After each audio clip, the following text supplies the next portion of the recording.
And we're live. Very good. Thank you, Madam Clerk. We will now resume our regular council meeting of the Township of Cappamonigan on this Tuesday, April 19th. There was no report from close. We'll move right into our public meeting. I need a resolution to open the public meeting. We've got Councillor Shaw and Deputy Mayor Graham. Madam Clerk, recorded vote. Councillor Shaw. Yes. Councillor Belch. Yes. Mayor McFadden. Yes. Councillor Huntley. Yes. And Deputy Mayor Graham. Yes. Motion is approved. Next item, report planning 2022-22 OPA and ZBA for 1066 Sire Line. Conley. We worship the council. You have before you today planning report 2022-22. That's 1066 Sire Line public meeting with the recommendations twofold. The council review and consider all public and agency verbal and written comments received regarding these applications, and a proposed official plan amendment and zoning bylaw amendment, the zoning bylaw amendment be presented to council at a future date for consideration. So as a brief overview, if council, with your indulgence, is that I have been providing regular updates virtually every council meeting since early part of 2021. And this is with respect to lands that were at 1066 Ireland that the township purchased in November of 2019 for the whole purposes of establishing rural employment on the subject lands. If you recall, we had a pre-consultation with the county and other agencies last year with the idea of identifying 5 studies, which were part of the preliminary work to be done as background. 4 of those studies are works that have been done. Those include an agricultural impact assessment, an environmental impact study, hydrogeotechnical report, as well as a traffic impact studies. We've received peer-reviewed comments from Cambium on behalf of the county for 2 of those studies, Orca for the EIS, and we're just awaiting comments from MTO with respect to the traffic impact study. The official plan amendment itself, which is before council or will be before council and as part of this public meeting, is with the whole purpose of taking the current land use designation on a portion of the subject lands from agricultural to rural employment, and that's to permit the establishment of these uses permitted in rural employment in that designation of the OP. The rural employment designation will only apply to lands on the subject property which are currently designated agricultural and not those which are natural linkage or natural core. The zoning bylaw, which is the other amendment before council or will be before council, is again with the idea of changing the zoning on a portion of the property from agricultural A to rural employment M2. And what that would do is allow the range of permitted uses within the zoning category of rural employment M2. Please keep in mind that there are no development proposals for the property at this point. I would also remind council that a portion of the subject property is already currently zoned natural core and natural linkage. There's no proposal to change the zoning on that. With respect to discussion, I'll just touch on this briefly before we go to the public meeting, is that the findings of the studies that I had mentioned before were conducted to date and reinforce the principal development of the subject lands and are based on the following. That the assessment of the conversion of the current agricultural lands can be considered minor, is in keeping with adjacent employment land uses along Sire Line, that any impacts of future uses can be mitigated, and the reduced developable envelope of land will ensure protection and buffering to any natural heritage features and functions on the property. The subject lands also contain viable water sources that will permit the establishment of rural employment uses up to and including a factory of a certain size based on potential water consumption, and any impact from the type of traffic that could be generated from the range of permitted uses within the rural employment area will not result in the need for additional traffic improvements. With that, I'll just ask and answer any questions or anything you may have to elaborate or ask me to elaborate. Apologize for that, stuttered there for a second. Very good. Thank you, Mr. Conley. Is there any questions, comments from members of council?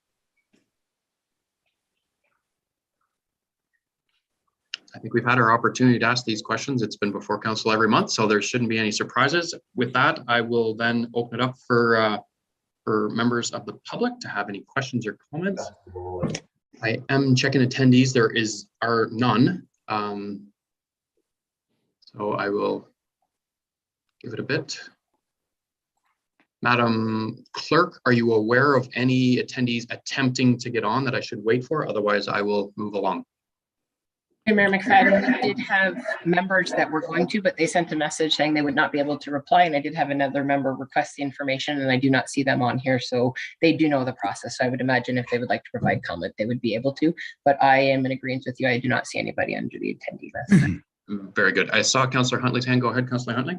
Yeah, through you, Chair. I don't know if since there isn't anybody actually attending, how long is it open for people to make comments then, if they were still to provide them in writing, or is this the last chance or opportunity they have? Mr. Conley? Yeah, through your worship to Councillor Huntley. This is the public meeting. There was notice given within anyone within 120 meters, plus any one of the agencies on our normal circulation list. Really, although today is the public meeting, up until the point in which I finalize the report and bring that to council, I will take any and all comments that are submitted between now and then, or that have been provided previous to that. Very good. And to put that into days, that would be your final report potentially could come as soon as next Monday, next Tuesday, that you'd be finalizing it? Correct. And if there are any changes before it gets published, it's typically finalized on the morning of the Wednesday. Anything that's there of any particular note, I'll make sure I'll have that report. So at the last possible minute before the agenda is published, I'll make sure those comments are included if we do receive it. Very good. So to your point, Councillor Huntley, a minimum of a week, 7 days. Very good. Any other questions from members of council? I see nothing from the public. With that, consideration of the report, motion to receive the report, accept the recommendation. Deputy Mayor Graham, Councillor Huntley, Madam Clerk, recorded vote. Mayor McFadden, Yes. Councillor Huntley, Yes. Deputy Mayor Graham, Yes. Councillor Shaw, Yes. and Councillor Belch. Yes. Motion, motion is approved. Can I get a resolution to close the public meeting? Councillor Shaw and Councillor Belch. Madam Clerk, recorded vote. Deputy Mayor Graham, Yes. Councillor Shaw, Yes. Councillor Belch, Yes. Mayor McFadden, Yes. Councillor Huntley. Yes. Motion is approved. Next item is minutes of the regular council meeting held April 4th, 2022. A motion to adopt those minutes. Deputy Mayor Graham and Councillor Belch. Madam Clerk, recorded vote. Councillor Belch, Yes. Mayor McFadden, Yes. Councillor Huntley, Yes. Deputy Mayor Graham, Yes. Councillor Shaw. Yes. Motion is approved. Next item is the minutes from the Millbrook Valley Trails Advisory Committee meeting minutes of the February 28th, 2022 meeting. Motion for those minutes. Deputy Mayor Graham and Councillor Huntley. Madam Clerk, recorded vote. Councillor Huntley, Yes. Deputy Mayor Graham, Yes. Councillor Shaw, Yes. Councillor Belch, Yes. and Mayor McFadden. Yes, motion is approved. Next item is report 10.1, report planning 2022-23, Bill 109, the More Homes for Everyone Act 2022 Planning Act changes. Mr. Conley. For your worship to council, what you have before you is Planning Report 2022-23. And that's Bill 109, the More Homes for Everyone Act 2022, specifically the Planning Act changes. There are two recommendations, twofold. The council received staff comments as outlined in report planning 2022-23 on the proposed Planning Act changes, Bill 109, the More Homes for Everyone Act 2022. And secondly, that council directs staff to prepare a response consistent with these comments and submit to the province as a township's written submission to the Environmental Bill of Rights, posting as there is no time to bring this back to council before the ERO posting commenting deadline, which is April 29th. So as an overview, on March 30th, 2022, the provincial government posted proposed Planning Act changes as part of its Bill 109, the More Homes for Everyone Act 2022 on the Environmental Bill of Rights Registry, so ERO for short. As I had mentioned, the deadline for comments is April 29th, 2022. Just before we met for council, I did look at the update in terms of where Bill 109 is. And in fact, when I wrote the report, it was at second reading and going to be deferred to standing committee. It actually has received royal assent. So gone through third reading and received royal assent as of April 14th. So Bill 109 itself is law right now. So the Planning Act changes are out for public posting as well as some other comments are. The ultimate goal behind these proposed legislative changes is to create more housing options. And we support that from a staff perspective. The problem is that from a general perspective, these type of foundational and systemic proposed changes to Planning Act are very complex in nature. They require careful consideration and are vital to ensure the success of land use planning at the local level. Part of the concern, and I've mentioned this a few times when I brought these before council, is that the 30 days that are given to the public as well as municipalities provide comment. It really, in effect, this turns out to be, for us, 12 days. So announcement on March 30th with a 30-day public period really only became 12 days because of the time it takes us to write a report, the deadline for our agenda review, and then providing that to council. So that's why, to a great extent, you have a lot of comments before you. They're in the appendices attached to the report, but a more thorough deep dive is it's difficult to do within a 12-day period, which I hope council can appreciate. That said, the proposed amendments will make changes to the zoning, plans of subdivision, the site plan application processes with the idea of speeding up approvals and incentivizing decisions within the set timelines. Council is supportive of that. One thing to keep in note is for site plan control, they're talking about extending from 30 to 60 days. But in terms of incentivizing, the idea is that if it takes more than 90 or 100 days in certain circumstances, there'd be a refunding either part from 25% to 50% if a decision is not made within a certain number of days. I've outlined the details in the report and won't go into that in my presentation here. Again, from a staff perspective, there's a strong support for many of the common and collective outcomes of providing more homes for as many Ontarians as possible, along with a commitment to ongoing improvements to the approvals and decision-making processes. A lot of the things we brought forward to council, we certainly have heard council, and as a staff ourselves in dealing with the planning process, we understand that there are things that are broken and things that need to be improved, and we are looking for continuous improvement. One of the things I would point out, there are a number within the report, but one thing specifically that adds to the timing is circulation and timing relative to that. So for example, on Planning Act regulations, a municipality must circulate ministries and agencies for review and comment. And this takes time and adds to the processing as well as the decision-making timelines. We do not have full control over our workload or timing of receiving these agencies' comments, even understanding that the input from ministries and agencies is required to ensure good planning and development occurs in the community. I've also outlined in the report a number of other things to illustrate the idea for, take for example, a zoning bylaw amendment. The current legislative timeline is to make a decision is 90 days. This used to be 150 days under previous legislation. If the zoning bylaw is related to an official plan amendment, the legislative time to make a decision is 120 days. And this used to be 210 days under the previous legislation.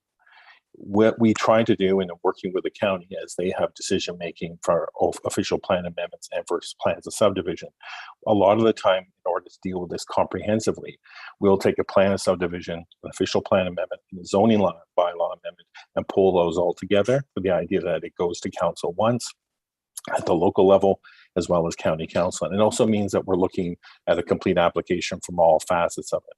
That being the case, there's no way that we believe in a staff perspective that we would be able to meet that 120-day time period, which means we would start refunding some of the fees relative to those applications. And that could be 25 or that could be 50%. What that does is set up a situation where we may have to, as an organization, recommend to council that we increase hiring staff and therefore the costs are there. Or from a timing perspective or process perspective, we indicate that we would not process or we would refuse the zoning bylaw amendment until such time as the example I said before, until the official plan amendment and the plan of subdivision decision has been made. So if that's the case, then we would then be putting in artificial timelines so that we wouldn't be penalizing or that costs wouldn't be incurred by the municipality. That's not efficiency, that's not effectiveness. And again, those are some of the concerns that we have from a staff perspective. Overall, we have done some things. Last October, we brought forward a report with the delegation of authority. That was with respect to site plan controls on straightforward applications. Those are things that certainly from a staff perspective, we could bring forward a suite of other opportunities to come back to council, but council needed to be comfortable with those delegations already in place before they felt that's what they had expressed last October, before we brought forward a suite of other kind of improvements. But we could do that if that's council's direction. Again, I think in summary, staff are of the opinion that the proposed changes do not go far enough and will effectively set up the municipality to not meet timelines and be penalized through refunds, which will result in increased fees, increased staffing levels, and process changes that won't optimize process efficiency. Again, I think there have been a lot of changes that have happened in the planning world for the last decade, or if not longer. But what's concerning here is that these, although they are good steps, they really don't look at the full process from top to bottom. They need to look at the applications, the quality of the applications we get. We also need to look at the full process in order to be able to do that. And one thing that is important is that we look at this with the idea of stability. There have been a number of changes, just even in the last few governments provincially, where changes have been made, and we really haven't had a chance to be able to, from a process perspective, be able to understand how that works, make improvements, and come forward before there are other changes. One of the things I can't emphasize enough is we also are very subject to two very provincial, significantly difficult things in the provincial policy statement and the growth plan itself, which has its own set of challenges, which is something that as we enforce and bring and implement at the local level, that causes time and process. So with that, I'm sure the council may have some other questions. I would focus your attention as well on the appendices. We provided a summary of pros and cons with some of the proposals in Appendix 2, and then the detail within the Planning Act in Appendix 3 itself. Very good. Thank you, Mr. Conley.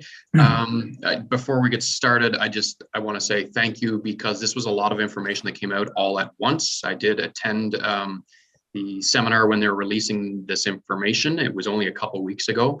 And I believe we're one of the only municipalities that jumped on it quick enough to provide that comment. And as you indicated earlier, it did not provide a lot of time for our staff to go through all of the information to provide the valuable comments that you have. So I do want to extend my appreciation to yourself and to all of your staff that took the time to provide all of this comment on a very important bill that has gone through. Through your worship, if I could emphasize on that as well, it was a team effort.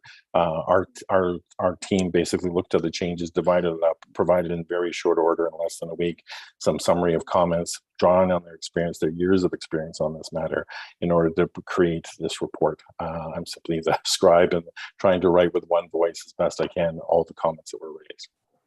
And it's certainly appreciated. Council, any questions for Mr. Conley? Deputy Mayor Graham.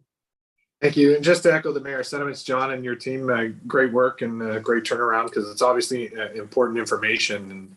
And one of the things I guess two things I was looking to you to clarify, and I'll try to organize them in some sort of sequential order. It seems as though with regards to the timelines, the enforcement, and it seems as though the penalties are just being borne by the municipality, specifically with regards to the zoning bylaw amendment timeline. So just to really brass tacks it down, if we are held up by commenting authorities, which are, as we are very familiar, are not beholden to any sort of timeline or response times, or even response times to certain correspondence to the municipality, that reality, or that dichotomy between the groups, is now going to potentially cost the municipality revenue. Is that an accurate sort of statement? Through your worship to Deputy Mayor Graham, yes, that's essentially what is being proposed. In one instance, they talk about extending for site plan approvals from 30 to 60 days and making delegation of authority mandatory to staff. But then in all the other proposals that are going forward for zoning, for site plan amendments, for official plan amendments, for plan subdivision, extending that timeline with the idea that if it doesn't get met within a certain period, is 25% to 50% of the refund. And I think, as you correctly point out, Deputy Mayor, it's not just the agencies. So I wouldn't want to leave the impression that it's just agencies. In a lot of cases, and I tried to touch on this in our report, is that quite often the applicant will have the information. We may have a complete application and go forward, but there can be questions back and forth, and that can be a number of iterations. And so this doesn't really speak to the fact that an applicant or a consultant for the applicant may take a great deal of time. And again, that's the clock is ticking on our side.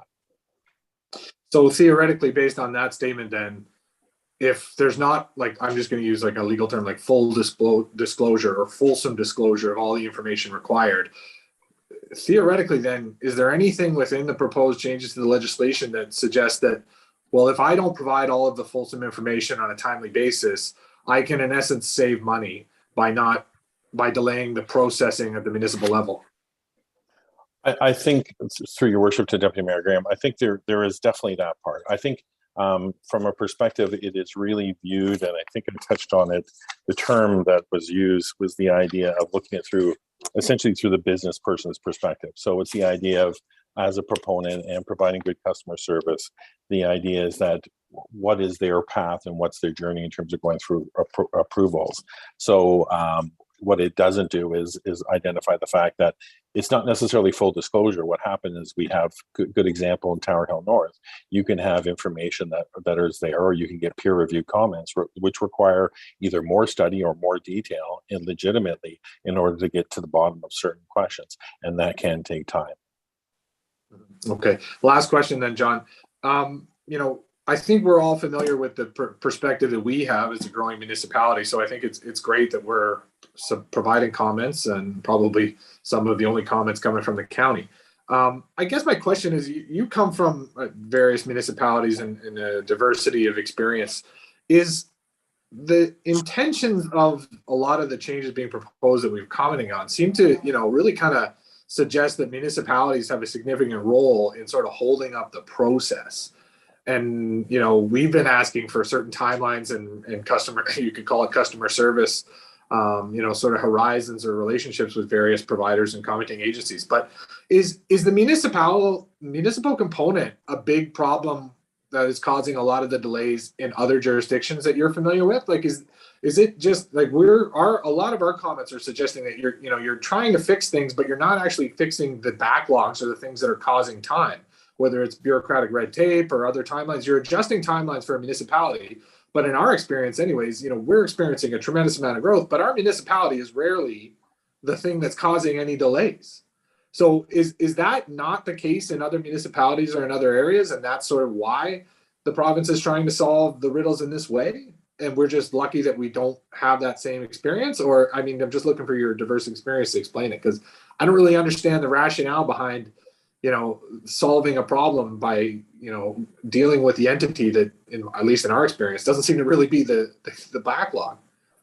Well, through your worship to Deputy Mayor Graham, I think one of the things I can, from my experience, and also from looking at other industries, so the official OPPI, which is the Ontario Professional Planners Institute, they have looked at a number of these changes, and still they advocate and say that really this only looks at a particular part of the process. You need to look at some of the other planning aspects of it and other aspects of decision making.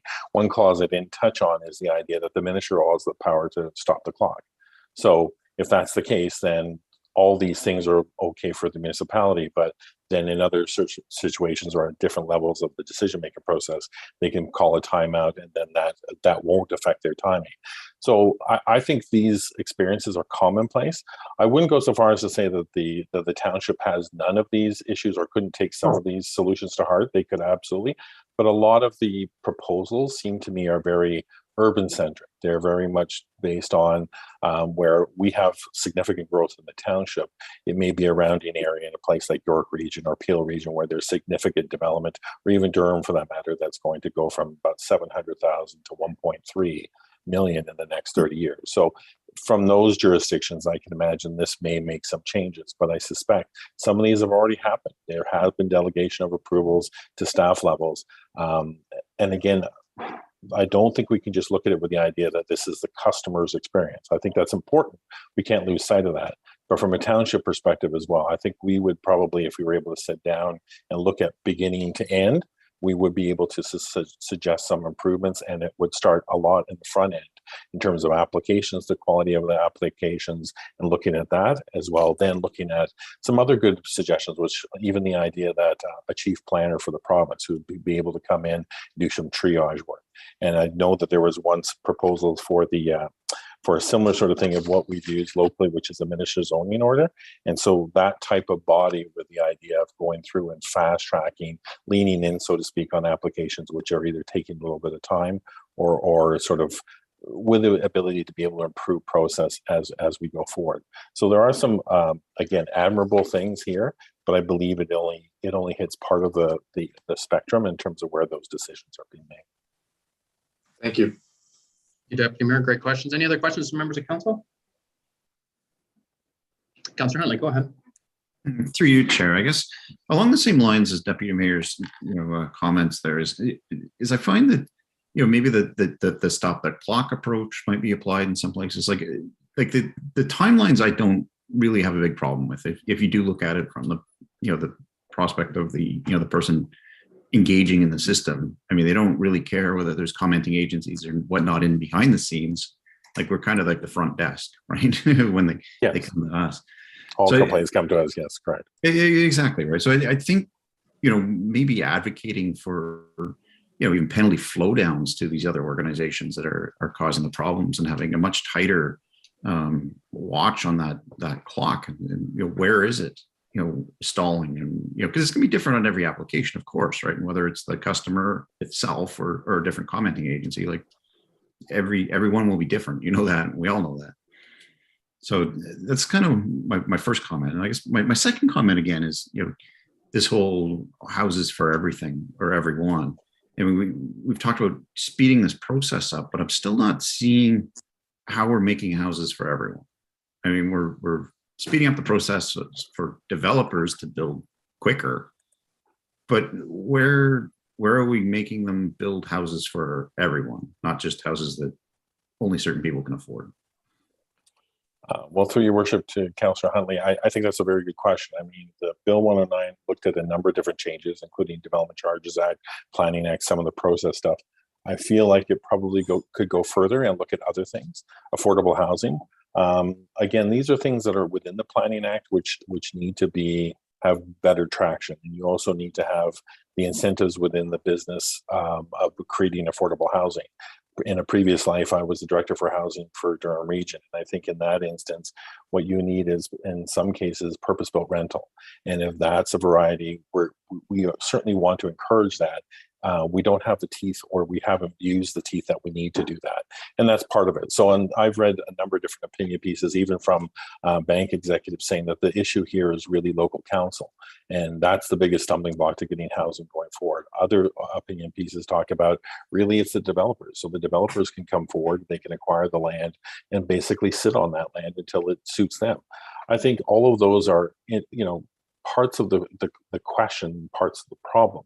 I think what we can do is focus on how can we, and again, from government perspective, provide good customer service and try to reduce that timelines as best as possible.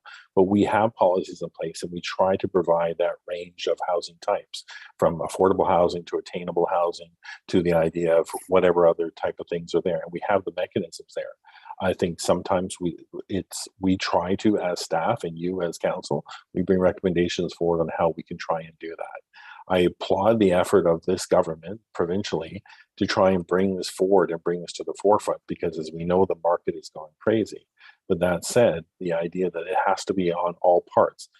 The unfortunate part of Bill 109 and some of these Planning Act changes seem to look at the municipality as the reason why these things are not going forward. And I don't think that's a completely accurate view of the process. I think agencies can provide comments in a quicker time frame. I believe that if an application goes forward and it's complete and it has all the details and anticipates any of the issues that may come up, that makes a big difference. So if you front end these things, you could probably sit to the 120 or the 90-day timelines quite quickly. What I wouldn't want is a situation where we as staff, basically in order to avoid any kind of penalties, would sort of somehow gear the process so that we wouldn't proceed with other applications because it would only cause a refund or would penalize the corporation. And the problem being there is that with those applications, if the application doesn't pay for the process itself, then that cost is being borne by taxpayers. So we don't want to do that. So again, the idea of I look at what the outcomes are and focus on that we agree on these same things. We want to bring housing closer to market sooner, but we also want to bring the appropriate type of housing and the appropriate range of housing for a complete community. We don't want to have it such that it doesn't take into consideration local circumstances. So again, our comments are based on the things that we see as a bit of a concern, and what we're looking for is for council to sort of give us direction as to, are you comfortable with the narrative we're provided? Are there areas that we need to provide a little bit more detail? Because it's important for us to provide a submission, even if Bill 109 has been enacted. Councillor Huntley? No, I'm good. Thanks. Good. Any other questions from members of council? I guess if I can just pick up on a couple items that our councillors have discussed, as well as Mr. Conley. One being this notion, and I'm only speaking for our council, I'm not sure how others operate, but any suggestion that councils has been the hurdle for anyone to get over when it comes to a planning application That myth needs to stop, and I think that should be the first and foremost indicator that we should be sending off to the province. We're not the issue. We've dealt with the last planning application, Tower Hill North. It hasn't been in front of our council maybe for half an hour over the course of the last 4.5 years. We're not the problem. And every time it's come before our council, it's been unanimous. There hasn't been an issue with the local council. So I've heard it from businesses. I've heard it from the Ford government directly pushing this back to municipalities and specifically local councils. We're not the problem. It's not us, and they need to be aware of that. If they don't understand that, then they're fundamentally not understanding that where the problem lies. They can improve the efficiency of our council meetings and move our discussion from a half an hour to 15 minutes, but fundamentally it's not removing the 4.5 years of going around in circles that is completely outside of any public oversight or transparency.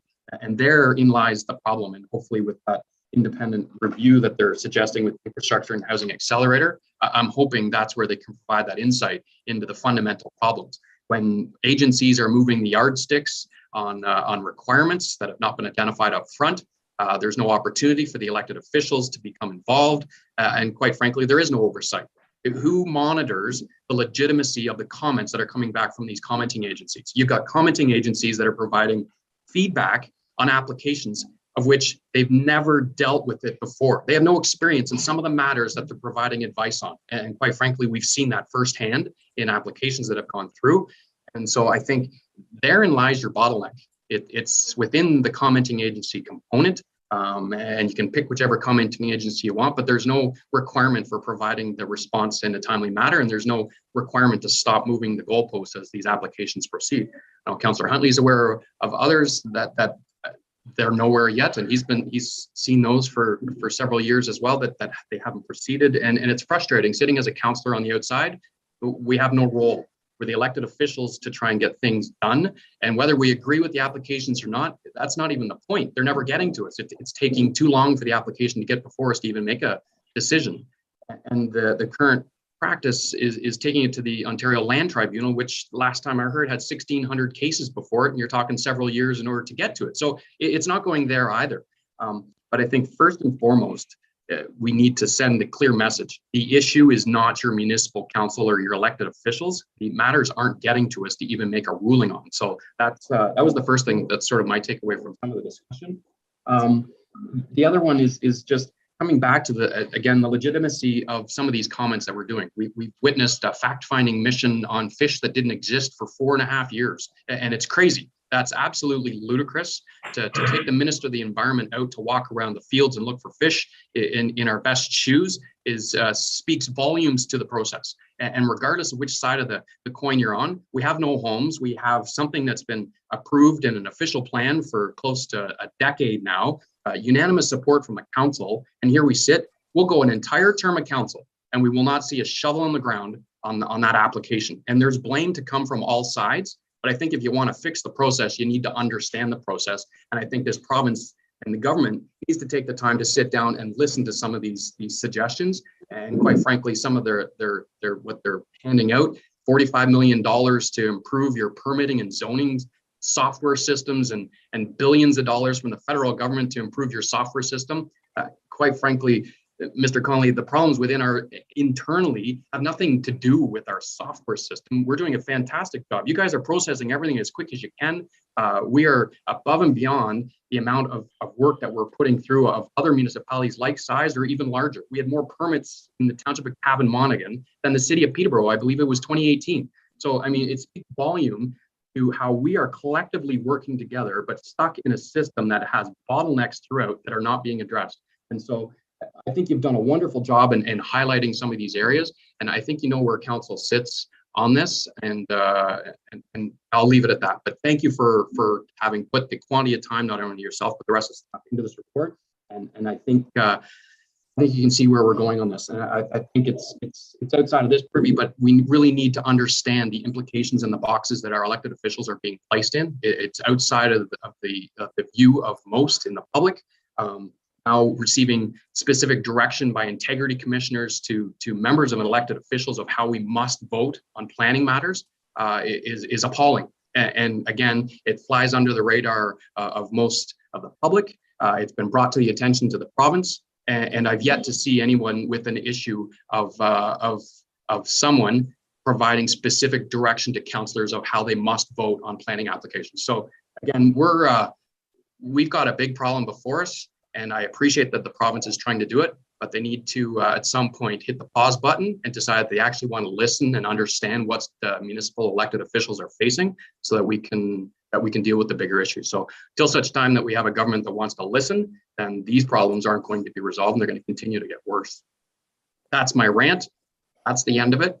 And hopefully they will listen, but given that they've already had third reading, I'm not expecting much out of this, but I would certainly appreciate some follow-up from the province specific to the matters that we've addressed, because I can't imagine we're the only ones that have been part of this.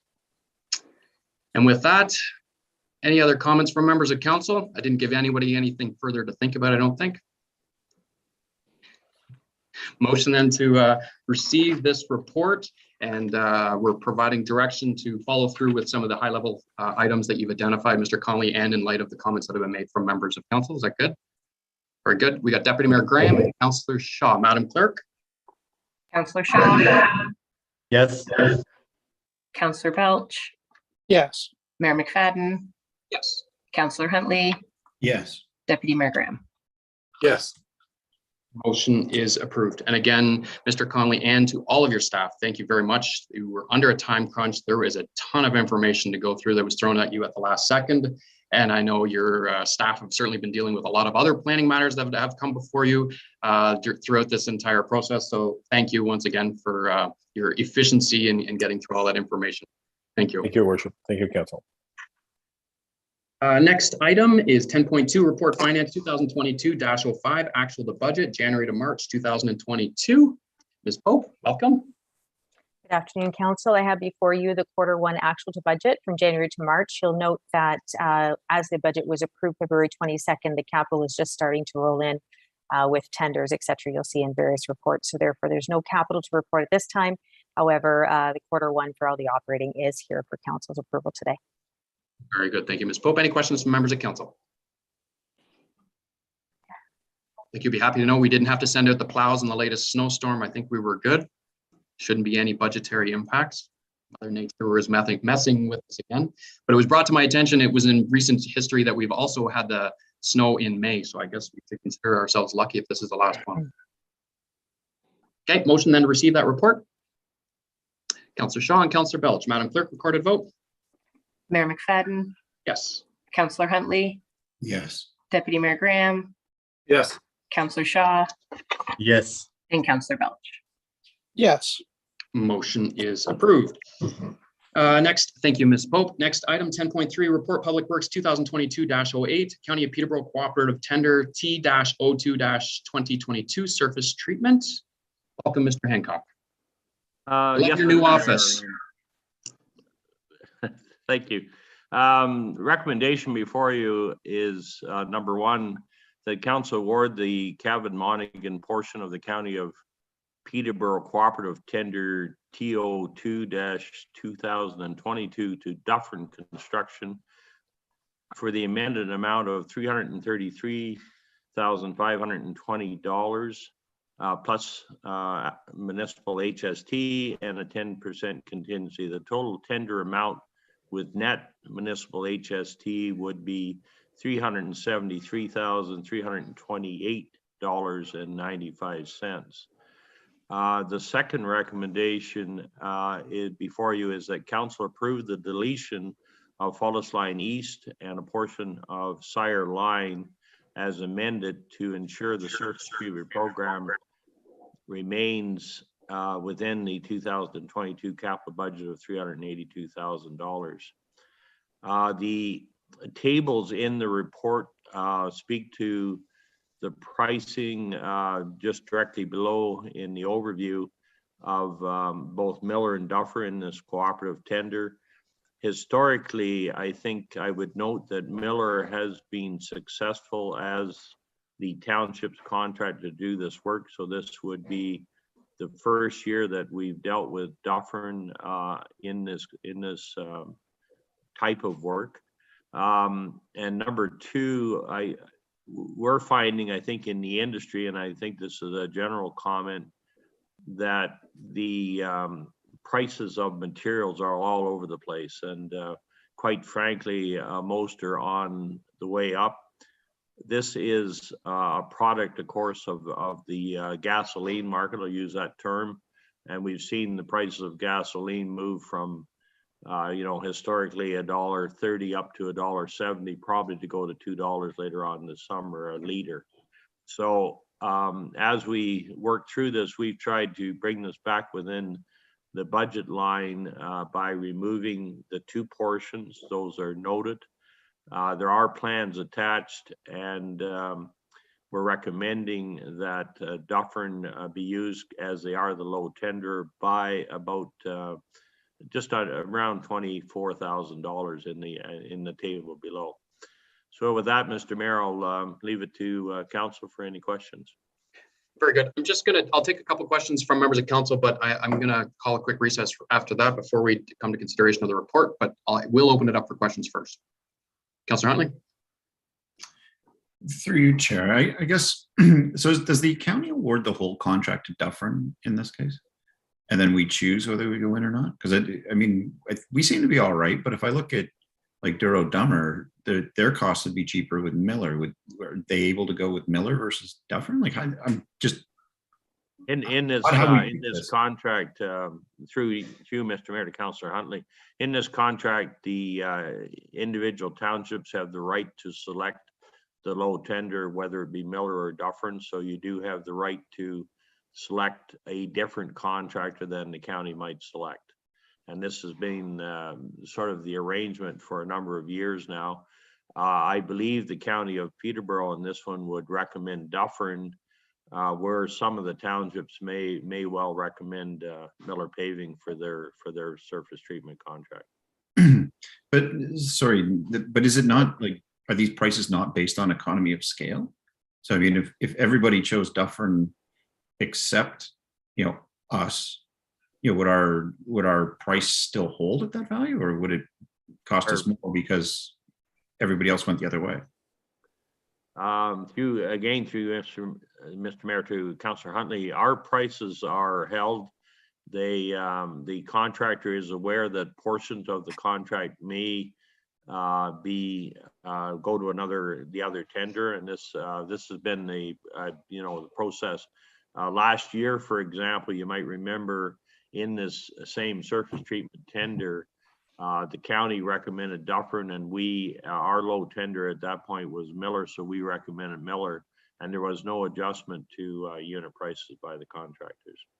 Okay, well, through you still then, Chair, I guess the process just strikes me as odd, because the idea of going on these sort of group bids, for lack of better terms, is to gain those economies of scale. But if you can peel out of it at any given time, obviously the people bidding on it are costing it in such a way that they're counting on you not getting the full gamut of business. So it seems like it's more of an administrative RFP exercise from a county level than it is truly a cost saving exercise. I think, through you, Mr. Mayor, to Councillor Huntley, this has been, we've historically, I guess, for a number of years, I'd say the last 4 or 5, been part of the cooperative tender. We have found that we have, for the most part, over those number of years, had a lower tender by Miller, while Dufferin may have been successful in some other areas. You're quite right. I'm not sure this is a suggestion that by putting the tender together that we will get lower unit prices. We see variations across the different municipalities. So I'm not sure that we're not getting, they're just pricing them per municipality, and the issue of it being a larger contract with lower prices, I'm not sure that necessarily works in this case. Okay. That's it for me. No, sorry, Councillor Shaw. Okay, yes. Through you, Mayor, to Mr. Hancock. I was just wondering, are either of these particular vendors the individuals who or the group who paved the county road heading east out of Millbrook? the quality of work always isn't always represented well in these bids. Through Mr. Mayor to Councillor Shaw, the portion of work that was under question, I think at one point was King Street West, which was the section of King Street running west out of Millbrook. It was completed last year by Dufferin Construction. I think through a number of complaints, the work was, I believe the original work was not of good quality. Dufferin came back and supposedly has done the repairs according to what the county wanted on that job. We had a similar situation in a couple of other areas, and I think Dufferin's work was lacking some quality control and did not prove to be correct the first time, but they were willing to come back at no additional cost and do the repair. So in our double check on the issue of Dufferin doing our work, they've said they'll come back if the work's not of good enough quality. We're trying to ensure that we have good enough quality first time round. So, but with that all being said, Dufferin did have some problems. We are still recommending them because they are the low tender. Very good, thank you. Any other questions? Done? Okay, I'm just gonna call a quick recess and then we'll get back.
Very good. Back.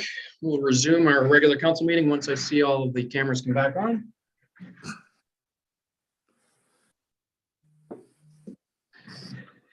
Excellent. We're all here. Okay, the report's before us. Unless there's any further questions, I'll just get a motion then to receive that report and accept the recommendation. Deputy Mayor Graham and Councillor Shaw. Madam Clerk, recorded vote. Deputy Mayor Graham, Yes. Councillor Shaw, Yes. Councillor Belch, Oh, sorry, Councillor Belch, you're muted.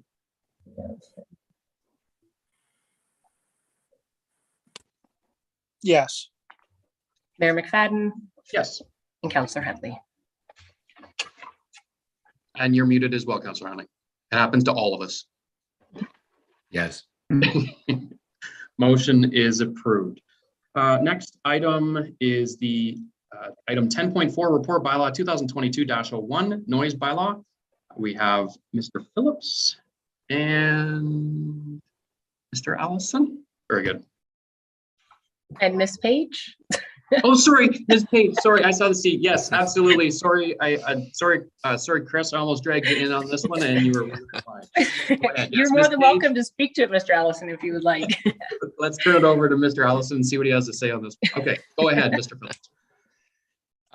Just through you, Chair, the recommendation for the report for you is that council approved bylaw number 2022-21. That's a tongue twister.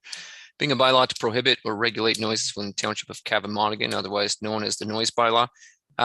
Just a couple quick things. We had some legal review. We already had a couple of things in there that we're looking at changing. The police wanted some more emphasis put in that they're able to charge an owner of a property if necessary. Our legal review said that what we had in there was sufficient to do that. We also included just a change in the geographical limits, which used to be defined as the BIA area, and we did attach a map that shows that area where there is the exemption. Other than that, there wasn't much more. I don't know, Ms. Page, if you'd like to add anything. Nope, that sounds like it, Mr. Phillips. So before council is the recommendation. Very good. Any questions from members of council? Did Mr. Allison have anything you want to comment? I don't think so. He's left his camera up, so he's managed to stay silent on this topic. That's what you should do with noise. That's That's a good. all right. Seeing none, can I get a motion then to receive the report and accept the recommendation? Deputy Mayor Graham and Councillor Shaw. Madam Clerk, recorded vote. Councillor Belch, Yes. Mayor McFadden, Yes. Councillor Huntley, Yes. Deputy Mayor Graham, Yes. and Councillor Shaw. Yes. Motion is approved. Thank you, Mr. Phillips. Ms. Page. Next item, report corporate services 2022-03 use of corporate resources for election purposes. Ms. Page. Mr. Allison, just kidding. Before you council, before you council for your consideration is Bylaw 2022-20, being a bylaw to establish a policy for the use of corporate resources for election purposes. So ultimately, the Municipal Elections Act does require that the policy is in place for the use of corporate resources. So that includes our facilities. That includes if you're a current member of council, like your logos, your face, your bios, and all that type of information. So once nomination period starts, all of the information that you need to perform your job in the elected capacity that you're in now still maintains, but anything that's election related, including staff as well, this policy applies to them, just sets out the guidelines for administration facilities and different items like that. So if there's any questions, please feel free to ask. It is basically the exact same policy that we've had for the last 2 elections. The only change this time that we've included is if somebody would like to rent one of our municipal facilities, that we've added a clause that all registered candidates, that it gives the clerk the permission to notify them so that it would include all candidates. And it can be used for election or for training purposes or to hold an all candidates meeting. That was about the biggest change. Very good. Any questions for Ms. Page? Seeing none, motion then to receive the report and accept the recommendation. Deputy Mayor Graham and Councillor Shaw. Madam Clerk, recorded vote. Councillor Huntley, Yes. Deputy Mayor Graham, Yes. Councillor Shaw, Yes. Councillor Belch, Yes. and Mayor McFadden. Yes, motion is approved. Thank you, Ms. Page. Next report, CAO report and capital status. I'll wait till it comes up. Any questions from members of council?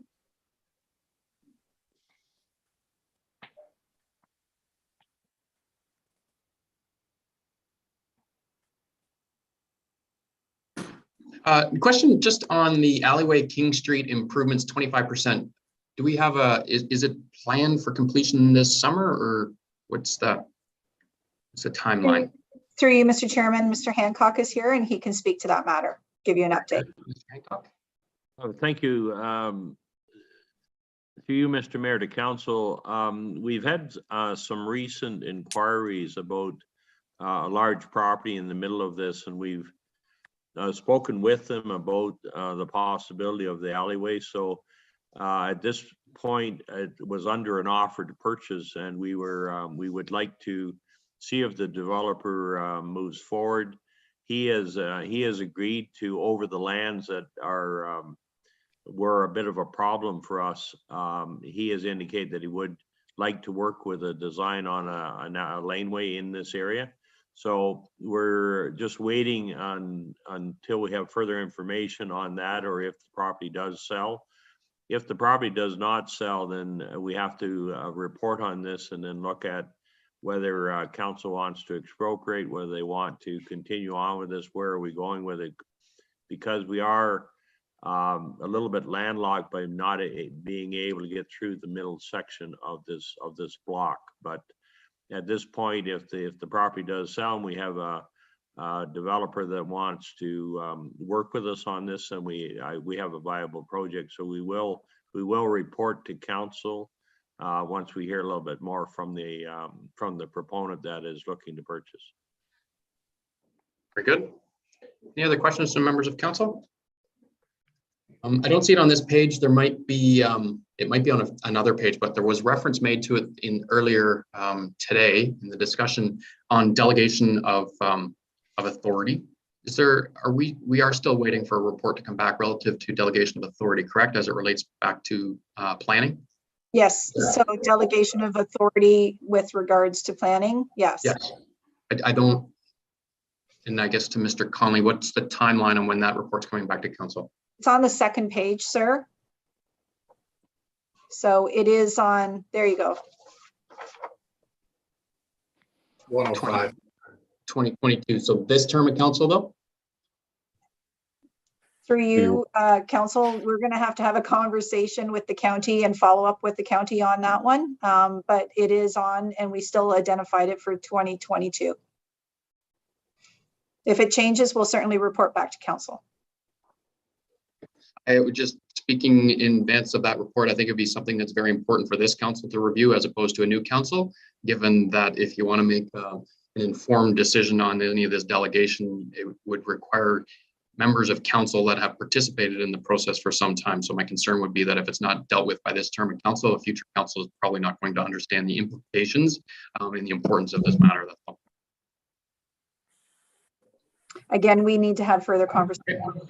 Peterborough, as you know, we're waiting for the county to go ahead with their official plan at this time. And we are going to be having further conversations on this matter. So we will certainly report back to you, sir. Oh, hold on. So we're waiting for the outcome of the official plan before we move ahead with this? No, I didn't say that. No, okay, good. No, okay. We were waiting for them to go ahead with the official plan and some of their processes first before we get back to the table. But we're not waiting for the official plan? No. No, okay, great. Very good. Any other questions from members of council? Seeing none, motion then to receive that. Councillor Shaw and Councillor Huntley. Madam Clerk, recorded vote. Councillor Shaw, Yes. Councillor Belch, yes, Mayor McFadden, Yes. Councillor Huntley, Yes. and Deputy Mayor Graham. Yes. Motion is approved. Council committee verbal reports. Councillor Belch, anything to report from your committees? not at this time. This coming week, we've got the Mr. Hack meeting on Thursday at 9 a.m. And I'm going to be checking to see if the Ganaraska is having a meeting that evening. So. Very good. Deputy Mayor Graham. Not at this time. Councillor Huntley. Only a couple things to mention that the BIA's kickoff the summer event is the advertisement has begun for that for those people who have been paying attention. So that's for June the 4th, a street festival, very similar to the fall one we had last year, only more summer orientated versus fall orientated. And I guess on top of that, there's also the fishing derby that our friends from Trout Unlimited are a big part of. From I think they were on a couple weeks ago on our meeting, but yeah, on April 30th they're having their fishing derby. Very good. My meeting with the library is this evening, so I will provide that update at our next council meeting. With that, can I get a motion then to receive those verbal reports? We got Deputy Mayor Graham, Councillor Belch, Madam Clerk, recorded vote. Mayor McFadden, Yes. Councillor Huntley, Yes. Deputy Mayor Graham, Yes. Councillor Shaw, Yes. and Councillor Belch. Yes. Motion is approved. There's no general business, no correspondence for information, no correspondence for actions. We'll move right into our bylaws. Being bylaw number 2022-20, being a bylaw to establish a policy for the use of corporate resources for election purposes. And bylaw number 2022-21, being a bylaw to prohibit or regulate noises within the Township of Cavan-Monaghan, and bylaw number 2022-22, being a bylaw to authorize the execution of CCDC 2 stipulated price contract 2020 for the new Parks and Public Works Millbrook Depot agreement between the Township of Cavan-Monaghan and Mortlock Construction, Inc. Be read a first, second, third time, signed by the mayor and the clerk, and the corporate bill attached to. Moved by Deputy Mayor Graham, seconded by Councillor Shaw. Madam Clerk, recorded vote. Deputy Mayor Graham, Yes. Councillor Shaw, Yes. Councillor Belch, Yes. Mayor McFadden, Yes. and Councillor Huntley. Yes. Motion is approved. There's no unfinished business. Any notices of motion? Seeing none. Confirming bylaw, being bylaw number 2022-23, being a bylaw to confirm the proceedings of the meeting held April 19th, 2022. You read a first, second, third time, signed by the mayor and the clerk, and the corporate seal attached thereto. Moved by Deputy Mayor Graham, Councillor Huntley, Madam Clerk, recorded vote. Councillor Belch, Yes. Mayor McFadden, Yes. Councillor Huntley, Yes. Deputy Mayor Graham, Yes. and Councillor Shaw. Yes. Motion is approved. And a motion to adjourn. Councillor Huntley and Councillor Shaw. Madam Clerk, recorded vote. Councillor Huntley, Yes. Deputy Mayor Graham, Yes. Councillor Shaw, Yes. Councillor Belch, Yes. and Mayor McFadden. Yes. Meeting is adjourned. Updating upcoming events. Tonight we have a public library board meeting at 7 o'clock at the Millbrook branch. It is our first in-person meeting for probably a couple of years. So if you're looking for something to do, come on out to a Millbrook or the library board meeting tonight at 7. Municipal Revitalization and Heritage Advisory Committee meeting is Thursday, April 21st at 9 a.m. via Zoom. Millbrook Valley Trails Advisory Committee meeting is April 25th at 5 p.m. via Zoom. And the Millbrook Downtown DIA Board of Management meeting is Thursday, May 5th at 8 a.m. via Zoom. Thanks, everybody. Take care.